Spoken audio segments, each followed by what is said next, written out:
And before I do that, I will announce that Member Nolan is acting instead of Chair Truesdale as chair, and Member Batcher is acting as vice chair for Vice Chair Hauser.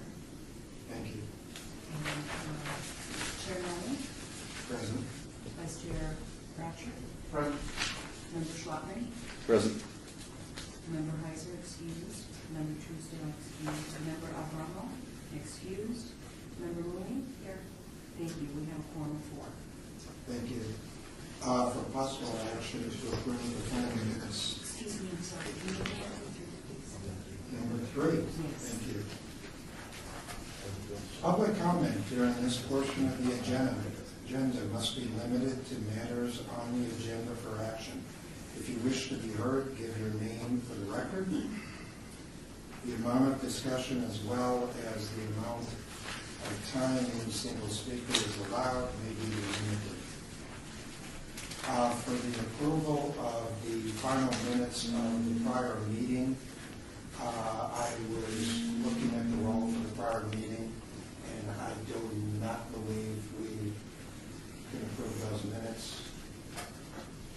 And 3 of the 4 who were present. Let's see. I was here. Commissioner Bratcher was here. Commissioner Mooney, but Commissioner Schlotman was not. And if that's not a quorum, do we just obey those minutes till the next meeting? You can certainly obey those minutes next week. Okay, thank you. Motion to obey those. Motion to obey those. Motion to obey the minutes to the next meeting. Second. All in favor? Aye. Aye. Opposed? Thank you. Number 5, it's a public hearing, ARC-58559, applicant, owner, Harrison Properties Limited, for possible action on a request for a sign design review for a master sign plan for the proposed commercial development with a waiver to allow no exposed neon illumination where at least 75% neon illumination, animation, or combination of these is required on 0.77 acres at 709 through 731 South Las Vegas Boulevard, completion 13934401020, C2 General Commercial, Zone Ward 3 Coffin. Staff report. Mr. Chair, the applicant's proposing 4 signs, 4 sign types for the newly proposed building that's south of the existing OnStars. Sign type A is a roof sign that's on the north end of the west elevation of this building. And there's one of those, it's 23 square feet total. Sign type B is a wall sign on the north elevation, which is an LED display board, and it totals 120 square feet. Sign type C is a marquee sign, which is on the west elevation facing Las Vegas Boulevard. It is a curved LED display totaling 54 square feet.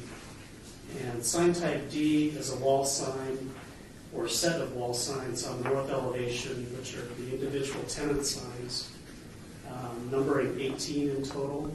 And those are about 10 square feet apiece. Sign type A, which is the roof sign, has a similar look to the existing freestanding sign, which is the gold and silver pawn shop sign already on the site. Purple LED bulbs that animate in a clockwise direction, which is something that this committee approved at the last request of the Pawn Stars, would be arranged around the perimeter of this sign in a similar way. Neon illuminated elements on this sign include the red star, which is on top of the sign, the diamond logo, and the vertical and channel letters spelling plaza, as well as a white border around the lower portion of the cabinet. It also has letters spelling welcome in the style of the iconic Welcome to Fabulous Las Vegas sign, and the word pawn, which would be located at the top of the sign, illuminated by LED. The other sign types, B, C, and D, fail to meet the Las Vegas Boulevard Scenic Byway Overlay illumination standards, which require approval of a waiver from this committee. As staff supports the requirements that will maintain scenic byway status for Las Vegas Boulevard, it cannot recommend approval of the requested waiver as proposed. Denial of the sign design review is therefore recommended. Thank you. Is the applicant present? Good morning. I'm Laura Drea, 520 South 4th Street, here on behalf of Harrison Properties. This application involves the Container Shopping Center. You've likely seen it being put together in the last few weeks.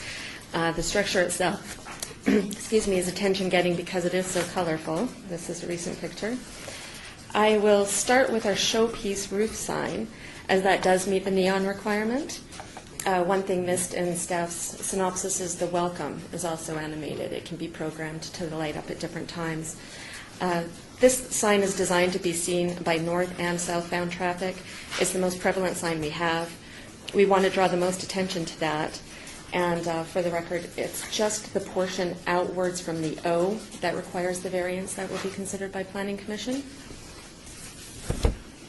The second sign is our wall sign. It's seen to only southbound traffic or patrons already within the Gold and Silver Pond properties. At one time, the applicant included a neon border, but then thought better of it. He's afraid the neon tubing is too close to where patrons will be standing in the Tavern Limited balcony, and he really wants to minimize his risk. He's just not comfortable with anybody being able to reach over and possibly break the tubing.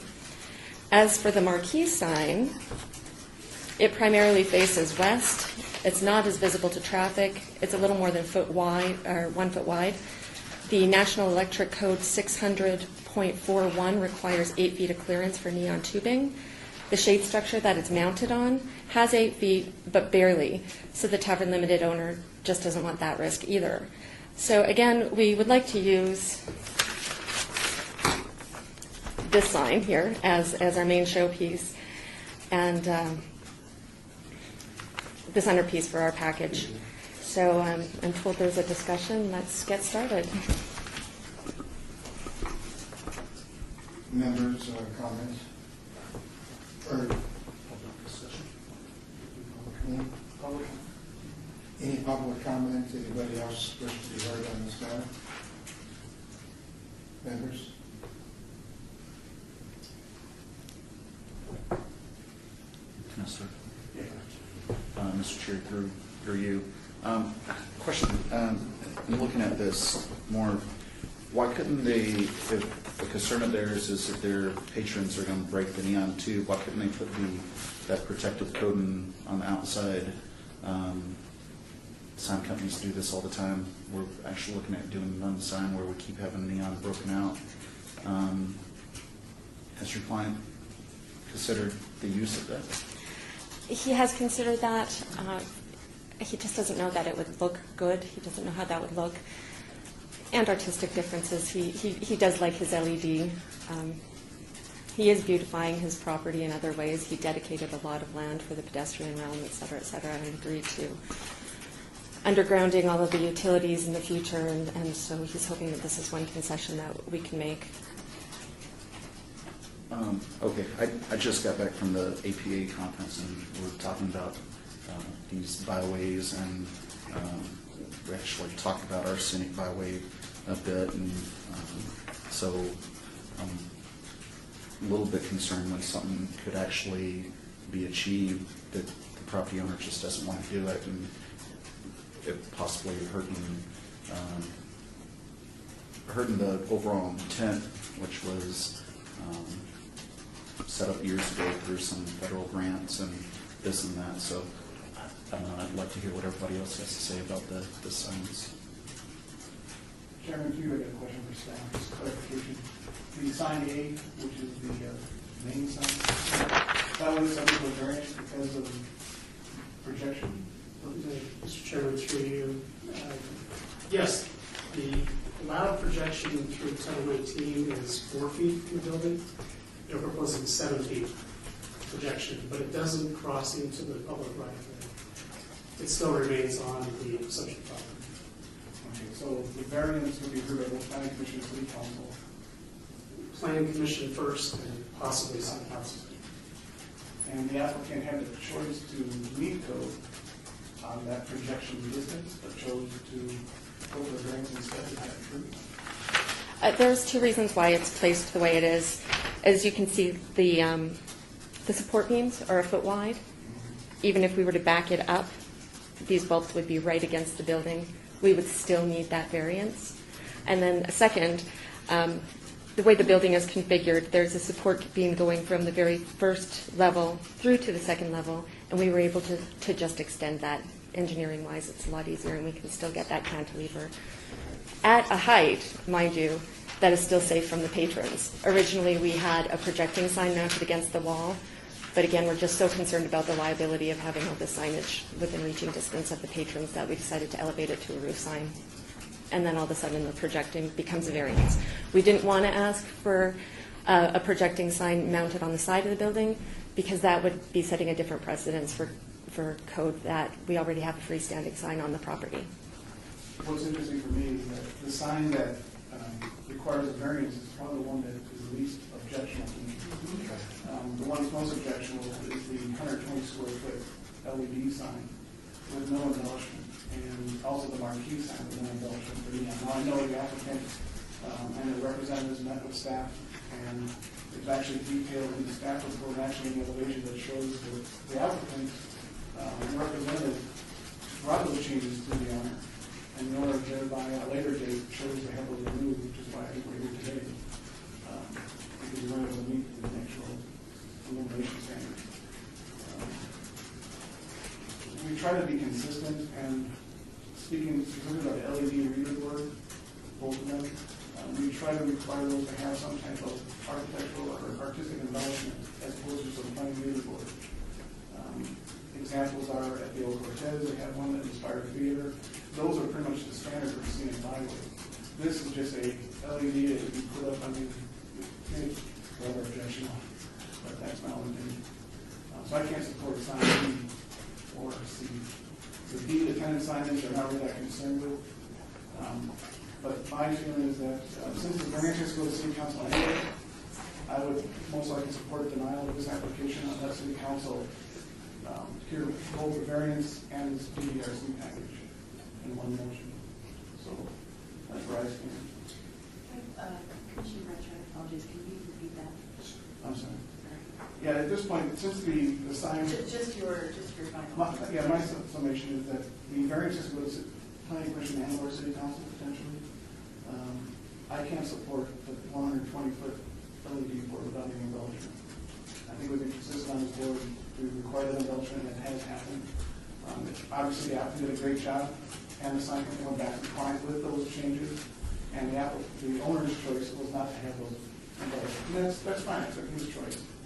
But from a board standpoint, I can't support that choice. So my recommendation would be that we deny this application, and that it would basically come to the variance to city council if it goes that far. So they would have right to appeal to city council. I don't know.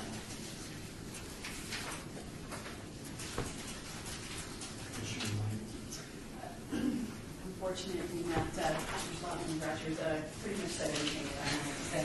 But, yeah, I would concur with that assessment. Before you make a motion, I'd like to ask one more question through the chair for staff. So it's sign A that's going to end up requiring the variance, is that correct? And this just for clarification purposes, understand.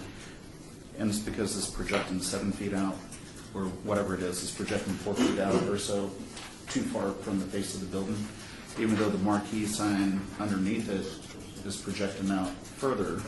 That doesn't, the projection of the awning or whatever is okay, but a sign can't project. That's correct, Mr. Schwinn, through you. Different sign types. The roof sign has a specific requirement in the code that it can't project more than 4 feet, whereas we're terming the marquee sign It's just flush against the edge of the patio, so it really doesn't project in and of itself. It's flush with the building. So at most, maybe it's 1 foot. I'd have to clarify that, but certainly no more than 1 foot projection. So that's well within the requirements of the code for marquee sign.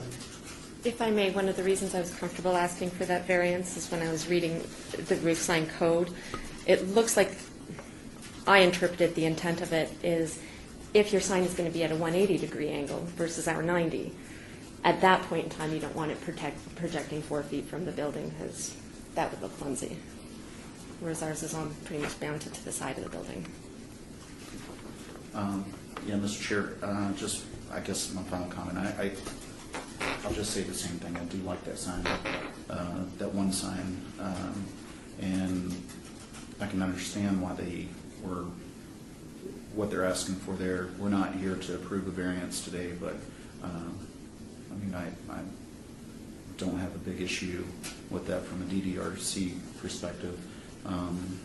But for the owner just not to provide the neon and some of the recent things that learned, I would go ahead and close my comments now. Turn it back over to Gretchen.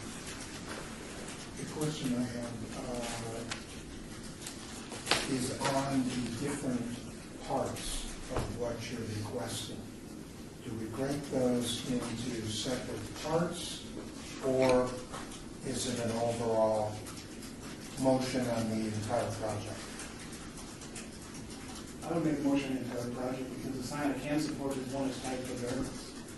The other sign, which outside is kind of sign that I have a problem with, but the two LED. Right. Because the embellishments were requested, I removed that, I can't support those two, so basically I did not retire. My intention maybe is regulation for now. Mr. Chair, Yes. just to clarify, this is a master sign plan. So Yes. you'd be approving as a whole this themed set of signs for the That's right. property. That's right, and I just wanted to clarify what was completed. Thank you. And Chairman, as a practical matter, you know, if the applicant is happy with some but not all of what the motion ends up being, it's likely that an appeal would take place, right? If they were unhappy with some but not all of whatever happened. So, from what I'm hearing, it may end up being appealed as it is. So there would be no real reason to try to break this thing up into pieces. Very good, thank you. Do we have a motion? Chairman, I make a motion to deny ARC 58559. Okay, all those in favor, say aye. Aye. Opposed? That motion is denied. So it says that they can appeal to the city council within 10 days of this action. Thank you. very much. Thank you. The next item is ABC-58633. DDRC public hearing applicant owner is Volvo. For possible action on a request for signage design review for the 3 existing non-illuminated wall signs at the existing office, other than listed with a waiver to allow no neon illumination or animation, where 75% is required on 0.16 acres at 601 South Las Vegas Boulevard, in 139 through 4301 Ward 3 Coffin.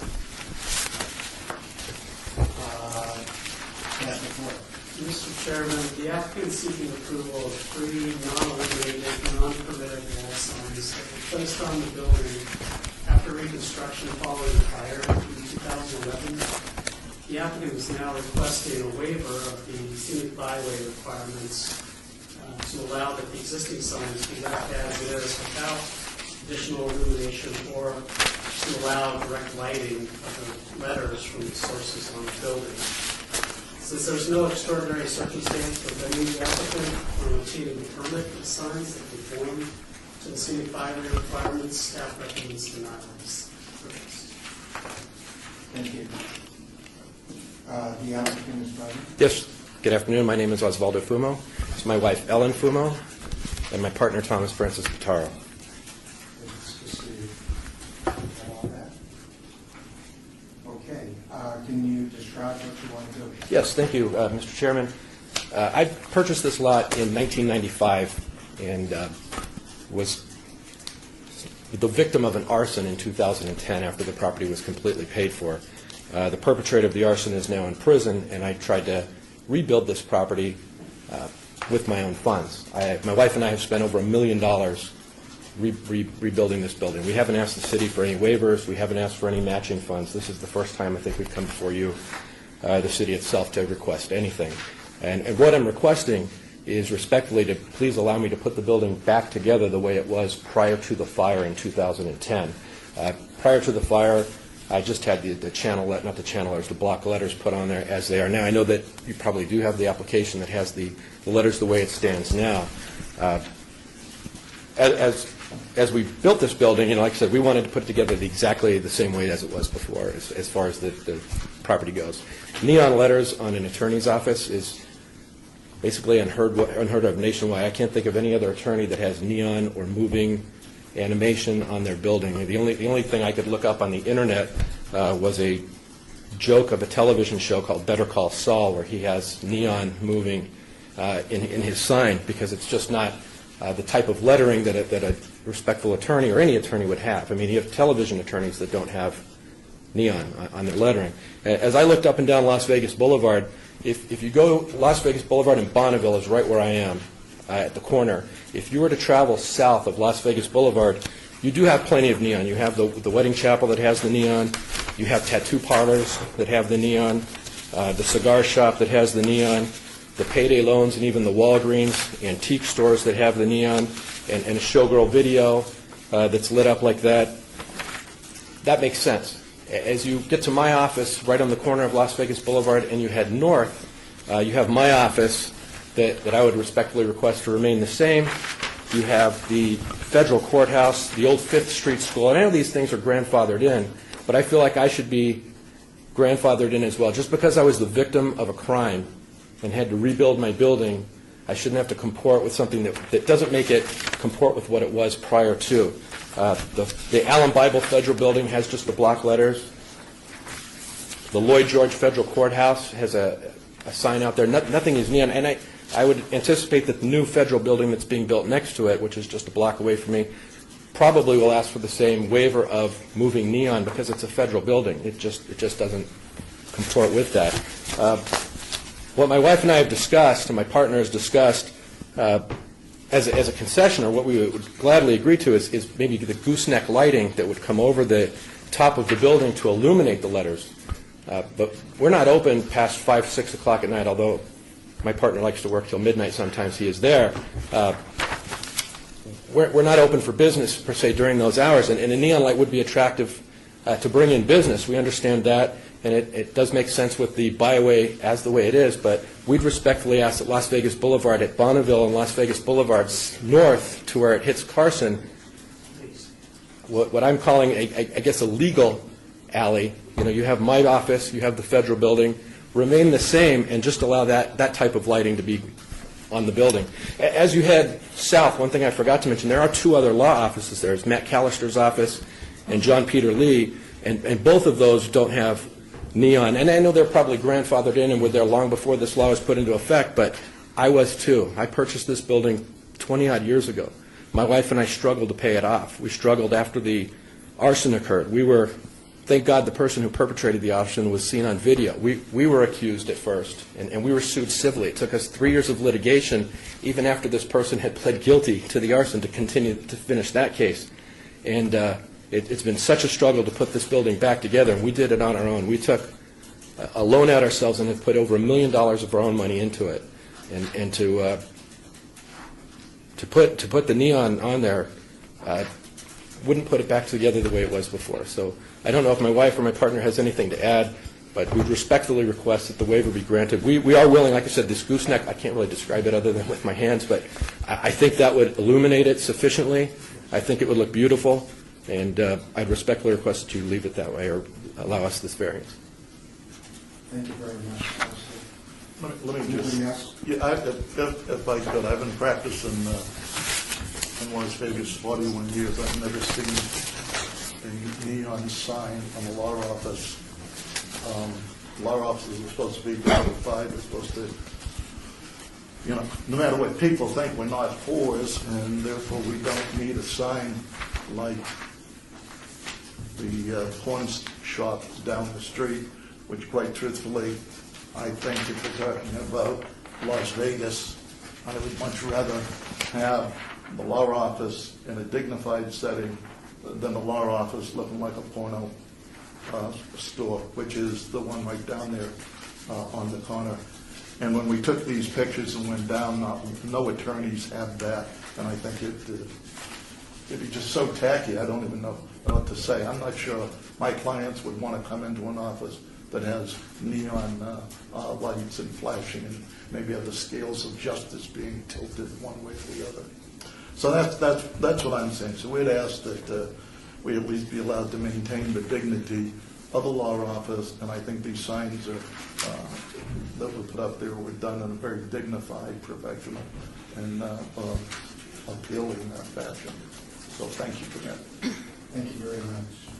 All that I would add is that, as you see on the side that does say on Las Vegas Boulevard, I think we are happy to show the illumination. He does describe the gooseneck lighting. We would definitely, we want to keep the, I don't know, Integrity. elegance is the word, the integrity. And we love that we're on Las Vegas Boulevard. I mean, that's a great place. My husband worked extremely hard many years ago when he did obtain this, and we've done everything to make this a beautiful corner. And I think we're happy to work with you as far as making it dignified, elegant, but and attractive to everybody. But we do ask to not have to do the neon. That's my request. This is a public hearing. Does anybody else wish to be heard? I went by the building, like what you've done with it. It is, as you said, on a scenic byway. We were there prior, but it happens to be there. And when I first read this, I thought maybe you were showing some other businesses that weren't in compliance, and I was just going to bring up that those businesses would only come up if they want to make changes, and I think that you've explained your position properly with that type of building.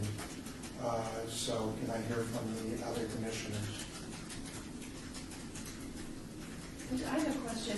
Did you guys think about possibly illuminating the letters from the back, so there would be sort of a halo effect behind the letters? We did, but when we were planning the building, we wanted it to look as close as it did before to that.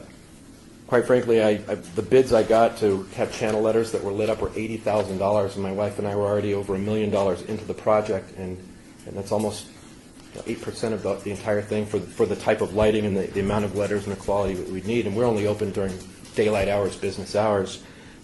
There was a bondsman that was in the building before, and he had the neon, the flashing strobe light, and he had his sign that said open in neon there prior to that. But I wanted to keep the integrity of the law office as close as I could to what it was prior, and it had that on there prior. I think it is respectful. It's not distasteful, and people going by, I think at night, seeing it lit up with the gooseneck lighting, I think would be sufficient, but not have greater than necessary amount of lighting on it to detract from other buildings in the area. How many tenants are there yourself in the building? It's myself and Mr. Pitaro, and we have two attorneys that work. Two attorneys that work for us, and another attorney that rents an office. His name is Jess Marchese, and Mr. Marchese is partners with Sonny Cherbo, and they own the deli there was a sandwich shop before, and they own a property. The business in there now is called Dougie J's. Her son died in Afghanistan, and she named the restaurant after him. Put a lot of his favorite foods in there. And my understanding is that they're getting a sign. They've applied to have their own signage come on, and that will have a sufficient amount of neon to advertise their business. And the location, I understand, will be under our name, but kind of in between the two balconies, and that would have some lighting on there if they get approved, but I'm not sure how. I'm not involved with their. Tenant space for the airline was? Is that No, it's all law offices now. So that won't be rented again? No. Judge Compan, who left the family court, is renting an office there. My concern was if we approved 3 signs here today, and we have a new tenant come in, that's a whole other process. No, sir. Thank you. I think the signage as it exists is classic. It's done in the classical format. I don't really have a problem with it. Anywhere else other than Scenic Byway, I think it's appropriate. But on the Scenic Byway, and the timing is such, I think the Scenic Byway is at least 14 years old, thereabout. And you own the property for over 20. I've been there for over 20 years, and that's what just because I was the victim of a crime, I'm sure you also incurred many other expenses. When you have a fire like that, you bring a building down, and you have to rebuild it, you are now open to all the new codes. I'm sure it was expensive for ADA, restrooms, everything. And we never asked. Signage in the same way. It's Right. the same thing. You have to go by today's code, and that's We- why you're here today. We never asked for it anyway. We put, if you can see that, we put the ADA ramps up. I put a grease trap in the back. We did everything to comport to bring this building exactly like you said, up to code. And I completely understand the purpose of the Scenic Byway is because millions of visitors come to Las Vegas every year, and that is kind of what they come to see. As far as the, say, Mirage or Wynn or other hotels, when you get down to where we are, and when you hit Las Vegas Boulevard in Bonneville, and that's why I presented those pictures, it becomes almost a legal district at that point. You have the federal courthouse, you have the bankruptcy courthouse, you have the RJC just a couple blocks away, and it changes. It's not just this Scenic Byway of showgirls and pawn shops and video stores. It's now legal corridor from Bonneville to, say, Clark, and those buildings don't have it, and I'd like to retain that integrity and respect. I can understand. I think part of the process is with the DRC, if we do deny it, we have the right to appeal it to the City Council. Yes. You have mentioned this gooseneck lighting, which can be done attractive, but I don't know that that would actually meet the criteria that the board actually has set in the past. I think, when you mentioned the halo lighting effect, which would be a backlit, which is something we have supported in the past. We don't have the gooseneck in front of us today to look at, and I don't know if you have to, first, I don't know if you want to stop in a day and then bring that lighting forward and let us look at it, or do you want to go forward, and as it stands right now, what we have before us, I can't support this as much as I can support the last application. So seeing nothing else, I would be on the side of it now for this application. Mr. Chairman. Mr. Fumo, I drove by your site a week and a half ago or so before I even read my agenda, and it was a beautiful building you put there. And considering what it was in the past, and made a lot of improvements. So appreciate you bringing good development down there and putting a lot of money in there.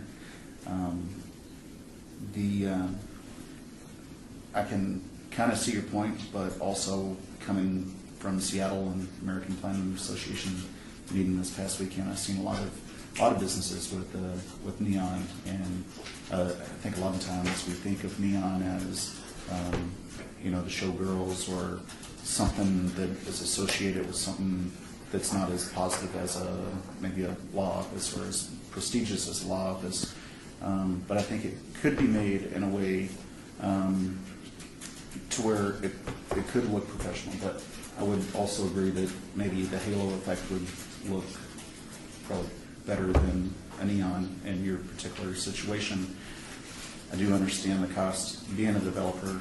However, we're not really allowed to analyze the costs and the decision-making and our decision-making body here. I'll leave my other comments about the code and possible changes to the code to allow certain things like this in the future for public, end of the meeting, public discussion.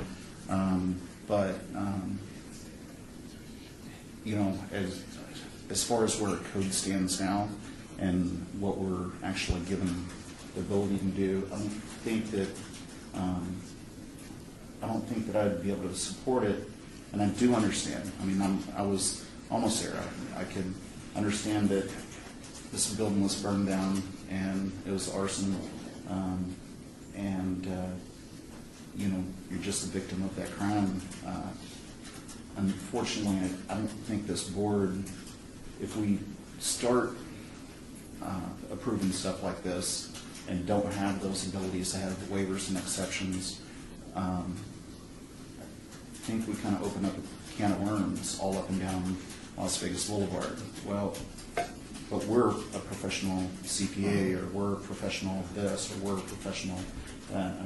I mean, city council has a little bit more discretion than we do, so. If I could just make a comment, I think what would distinguish us from, say, the CPA who comes next is our proximity to the federal courthouse. You know, we are walking distance from the federal courthouse. That would never put neon on there, I'm sure, in the new building that's going to do that. And our proximity would distinguish us from that other person who may come in and say, you know, Fumo did it, we'd like to do it too. It's just this narrow corridor that just doesn't have it. I would like to come back possibly with the gooseneck lighting, or maybe an artist rendering of what it would look like at night with that, if the board is leaning towards denial, and table it until I can show you what the rendering may look like with that, because I think that may be sufficient enough to gain your approval if you're inclined to do that for me. Chairman, for you, my own comment on the gooseneck is I probably wouldn't support that either. I wouldn't want to see it go through additional costs. I mean, what you're talking about is corridor of attorneys and professional offices. That is why the mechanism there to override the CPA's approval. Sure. Not that I like the recommendation, push people in that direction, but it's a cost for you to add those things. Yes. There might even be encroachments required because the light would be over right away. So there'd be another permit from the city and county. I was suggesting an artist rendering, but Okay. rather than, But eventually, if that was a Sure. condition, then that's all cost you have to incur. It's permit, that's Sure. time, it's money. I think it's unfortunate that we're hearing where we're at, but I think there's a mechanism for you to get what you ultimately want. Sure. But again, I think it's on balance. The federal buildings are not required to provide a secret code, is that correct? That's not correct. They are required insofar as they have to meet our zoning requirements. If they are a CD zone property, for example, there are certain different signage requirements than there are for C2 property, but they're not completely exempt. And they're not exempt from scenic byway. however, if I could make a comment there, the federal building, the Foley Federal Building, was built after the scenic byway requirements were imposed. And so But they there's no, you are not going to find, no matter what the city says, you are not going to find a federal building with flashing lights, with an arrow coming down saying Edith Jones and come in here. You're not going to find that. You're not going to find the law office, or you're not going to find any law office where the members of that law office have a belief in what they do as professionals, that you're going to find signs like you have down there. Those are open to tourists. That was the purpose of it. Those were open for businesses, retail businesses, that sort of thing, whether tattoo parlors or pawn shops. The law office isn't that. And we asked something allow us to maintain the dignity of our profession as other people do theirs. So that's what it is. This is, quite truthfully, this is nice signage. It looks good. It enhances that corner. It enhances that property. And it's only when you start getting down further with pawn shops and lights and tattoo parlors. That's not what we are. And I don't think that, quite truthfully, the Planning Commission or the City Council or anyone would really want us to be. Now, obviously, this situation brought it to the forefront, but you would not, if you were designing a law office, that's the sort of way you would do it and the sort of signage you'd put on it. Well, nobody is requiring or requesting that you have flashing lights and a starburst to come to the law office. Nobody would expect that. With the, I don't know, I think you referred to it as again, lighting can still have neon in it that describes the law office. And again, like Commissioner Flotman said, I've been by the building, I love the building. And it is a professional building, and feel very bad about what happened to you. But if another building changes down the street and becomes a law office on the scenic byway, there would be neon requirements. We did go through this, and I believe a bank is a reputable building. And we did go through this with 2 separate banks going on. Again, not that they have, like you said, Counselor, not that they had flashing lights to draw attention, but it did follow the requirement of the neon. I know one was Nevada State Bank, I can't remember the other bank, and that was required. And I know you've had hardship, but that's what the scenic byway is, I believe. My last question would be, Commissioner Bradford brought up, is there's something that you wanted to represent. I think he said what he thought about the angle lighting, but is there something that you wanted to look at that would obey this? Is that correct? Or If you have this choice, I mean, in my mind, if I was the applicant, I'd pretty much go forward with a denial and show that to council if you want during your appeal process. We haven't been denied yet. I understand. Yeah. I guess you were denied.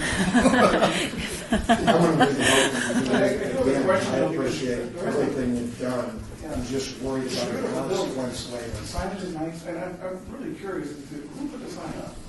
Is there a professional sign company? To be honest, I like I said, I was in the civil litigation, and my contractor was Lands West Builders, who did a tremendous job, and it wasn't that, and I don't know the company that did. I apologize. I assume it wasn't a licensed sign company. There's no permit pulled. When we hired them, I just gave them the ball to do everything, so I honestly don't know the answer to that question. I would like to address your question with Nevada State Bank, which I think is valid, and their sign looks lovely there.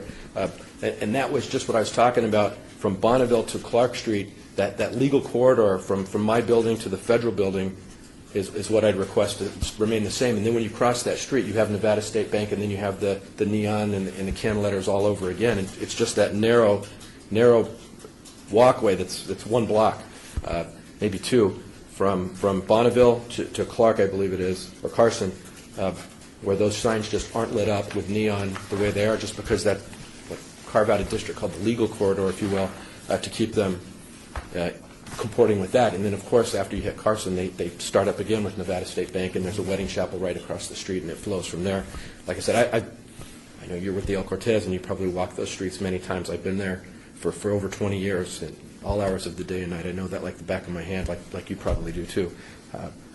It's just that one niche that is what I'm requesting the waiver be from Bonneville to, say, Carson, where it would be the legal corridor, which wouldn't have to do that. And that way, if someone else came and wanted to apply, unless they were in that 1 block district of where the federal court is, the bankruptcy court, the RJC, they wouldn't meet that requirement, and it would be understandable from that point. And I'll submit everything. Mr. Chairman,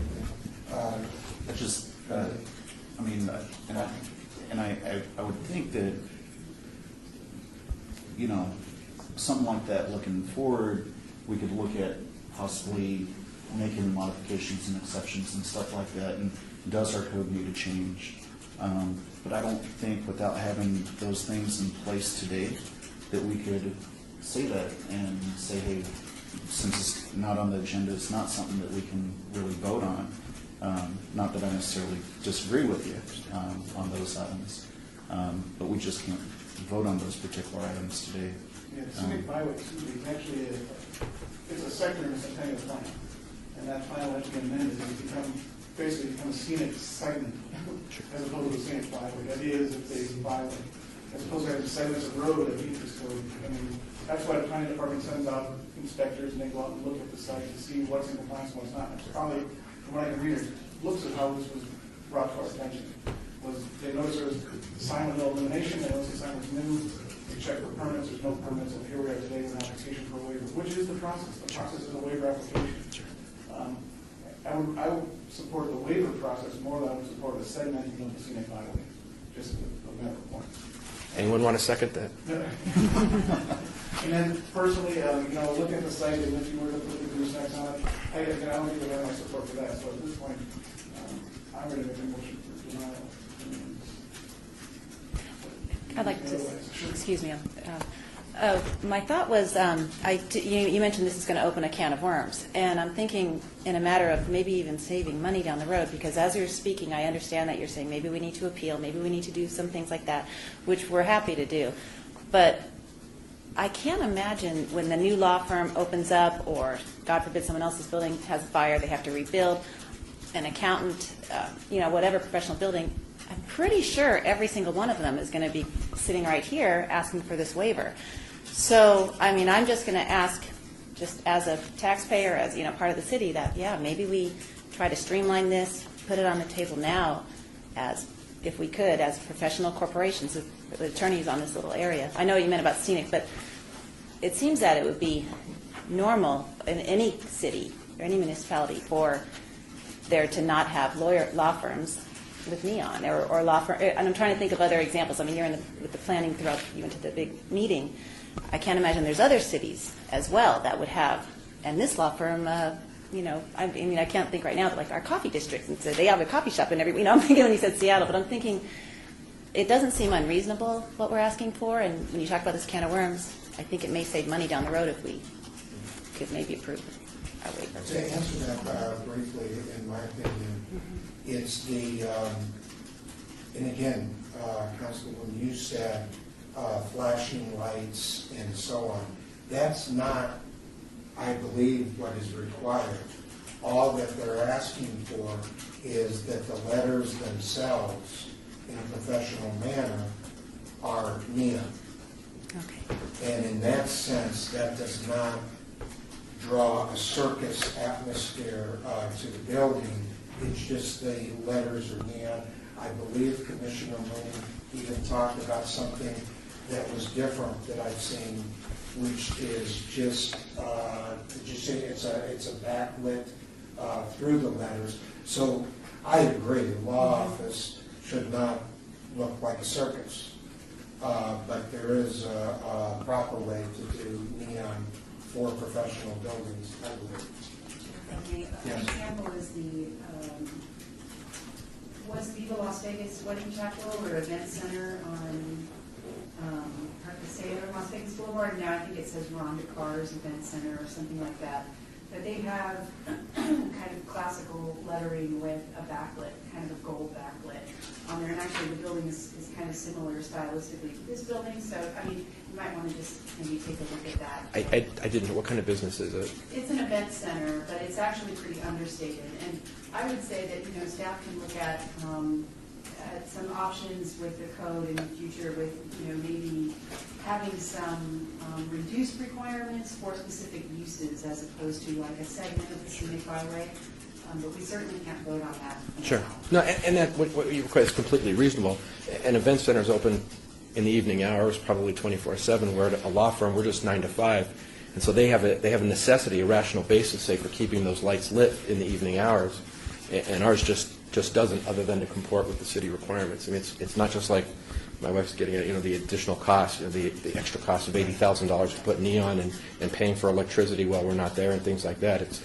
We don't even have a need for that, and so there's no rational basis for us to do it. I understand what you're saying, it just doesn't. So I'll submit it.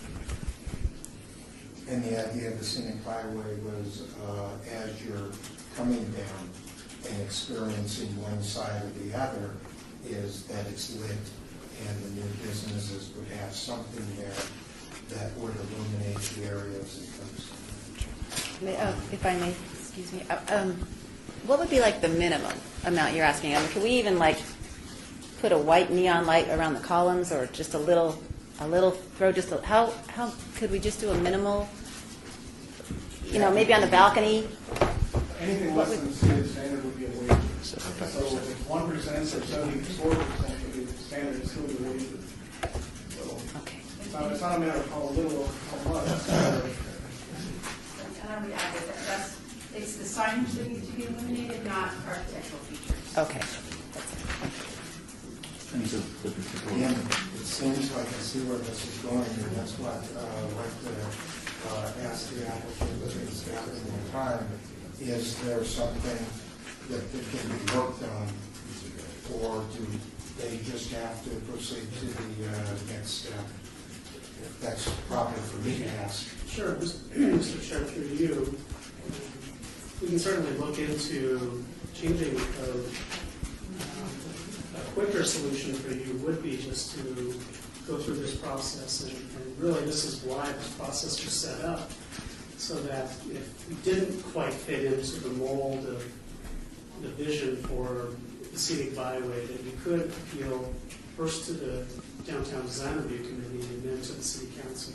And I wasn't referring to code changes. I was referring to, is there something that they wanted to look at that they could present to staff, that staff would see would be in parameters?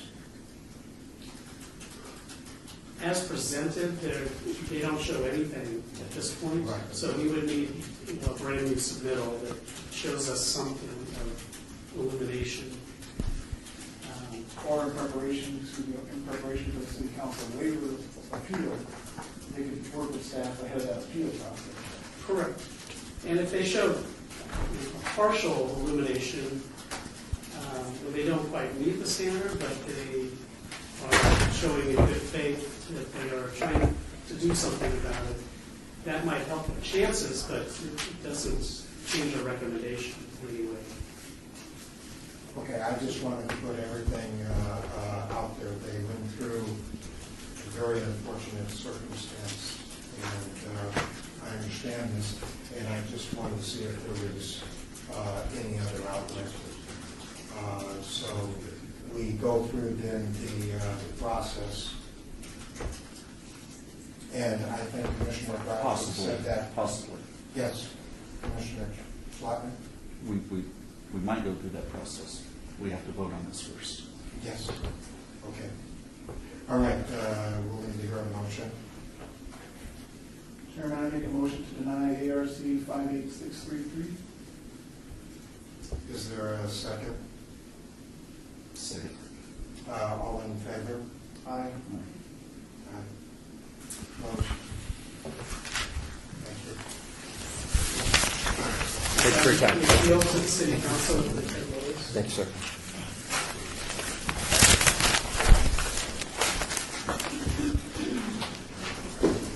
City participation.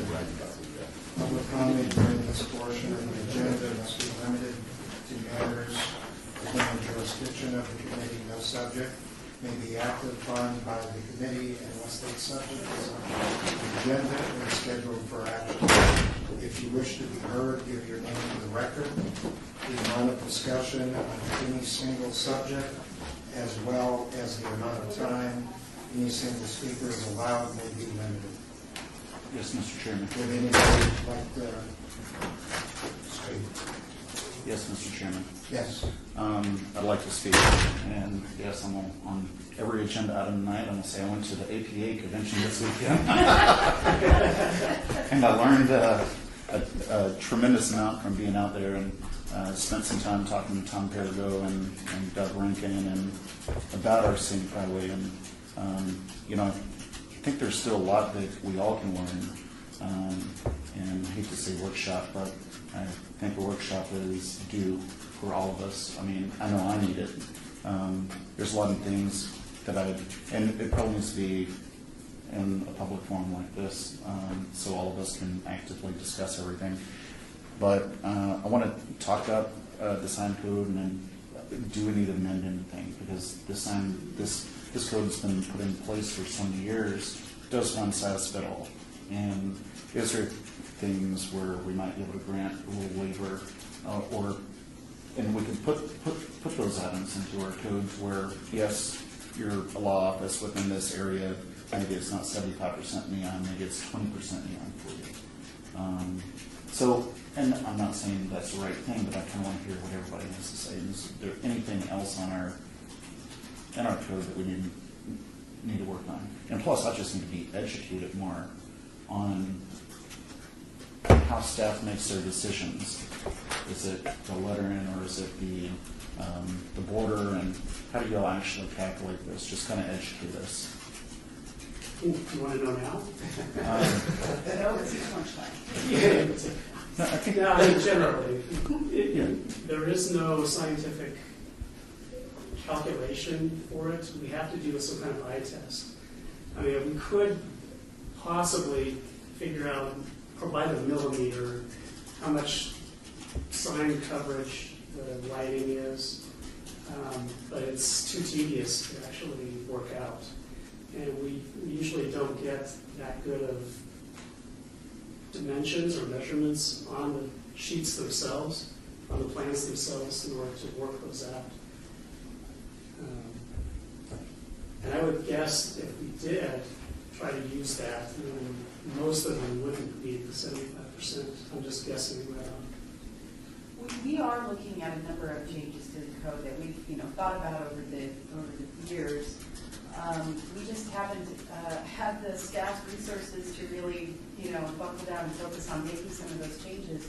But I think, we could certainly do a training which would be beneficial to all, and maybe talk about some of the proposed changes with you guys and see if there's anything else you're interested in, and have any other ideas. I think that would be worthwhile. Certainly we're open to ideas, Yeah. Because it does need changing. And a lot of this that comes before the committee has to do with the spirit of the law rather than the letter of the law. And if we're consistently approving waivers for the same thing over and over, then that means that we probably are in need of changing these codes. Mr. Chairman, through you, I guess I would ask staff, and I would echo Commissioner Schlossman's comments, that we do need an education. I believe there's going to be some reappointments to this board, and I think that training should happen after that. So maybe either a meeting in May or June, we can extend it. And I think it should almost be, I think we shouldn't have short changes. It should be a 4-hour or so meeting, or afternoon, or a morning session, where we can really get deep into some of the stuff. And I don't know if it's it's also an opportunity for public comment at that same time, where you can tell me, hey, come tell us, if you're in the scenic byway, tell us what what you like about it, what you like about it. It might be a wide spectrum. I know, from a city standpoint, it's always best for us to have voluntary compliance.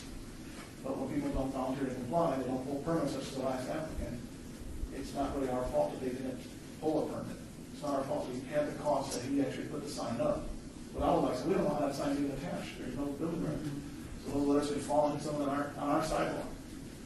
That's why we have permits, that's why we have codes, we have method of attachment, all those things come into play.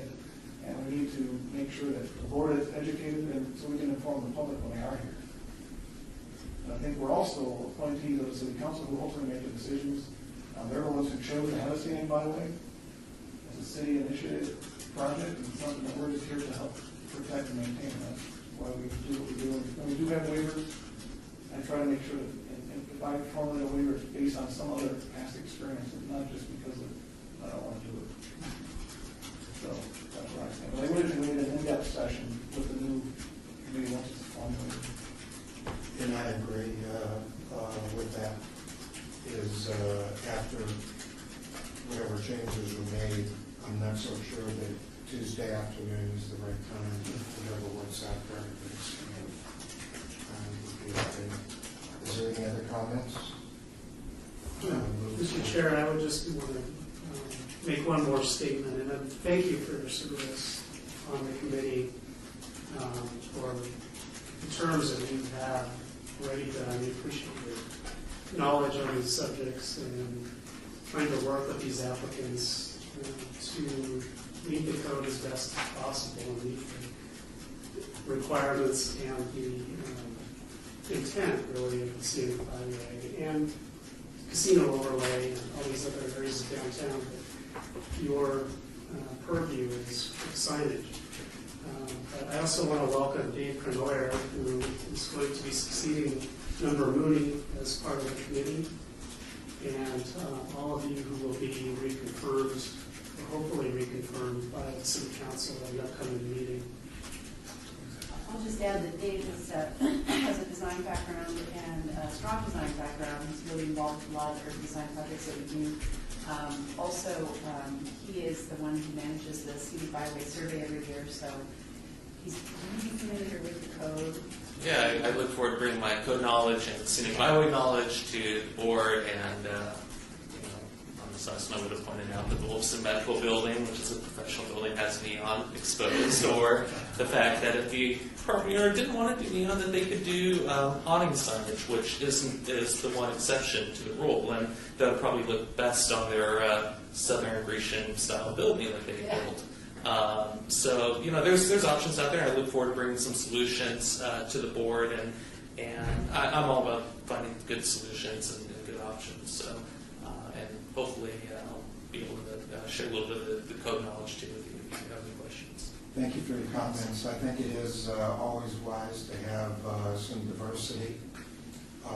People hate to lose somebody with the preservation knowledge and so on, but little diversity helps. We look at things from different angles. Dave's got a strong preservation background as well. He has an eye for that, so I think he'll be suitable with this. I go back for a move to adjourn. All in favor? Aye.